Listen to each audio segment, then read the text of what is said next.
السلام عليكم متابعيني، جايكم بموضوع حلو جيد جدا على مود حرب العراقية الإيرانية. من كان سابقا بذاك الوقت بالثمانينات اكو قادة اثنين برزوا قادة اثنين ومعروفين القادة، ومن ضمنهم كان علي حسين مزعل المحمداوي يتلقب علي العربيد. هذا قائد يعني محترف، وثاني بارق الحاج آل حنطة.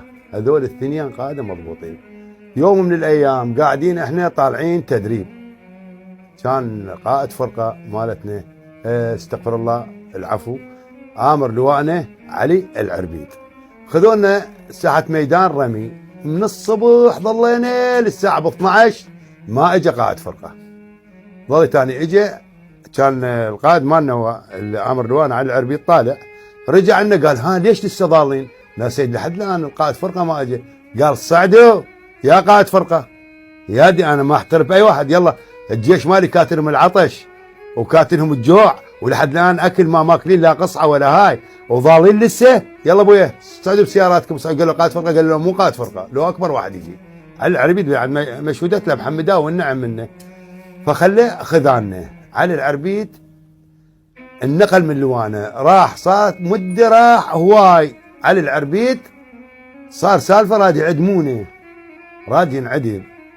بالاعدام ماله علي العربيد اجت مرته جابت لنواط، كان بوقت صدام حسين، جابت لنواط حطتهم بي صدام حسين. قالت له تريد عندنا تعرفه ياها؟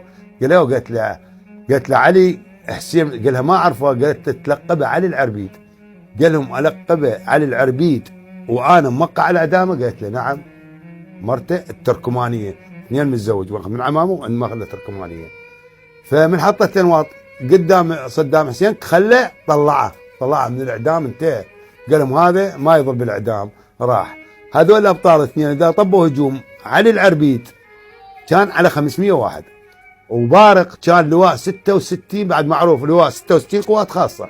بعد بارق الدنيا كلها تعرفها. هذول الاثنين بارق كان صغير وهو برتبه لواء، منطينا رتبه عميد، وهذا بطل من ابطال والله يرحمهم اثنيناتهم. الله يرحمه علي العربيد مات بال91 مات. وتحياتي لكم مشكورين والف شكر وجزيل الشكر.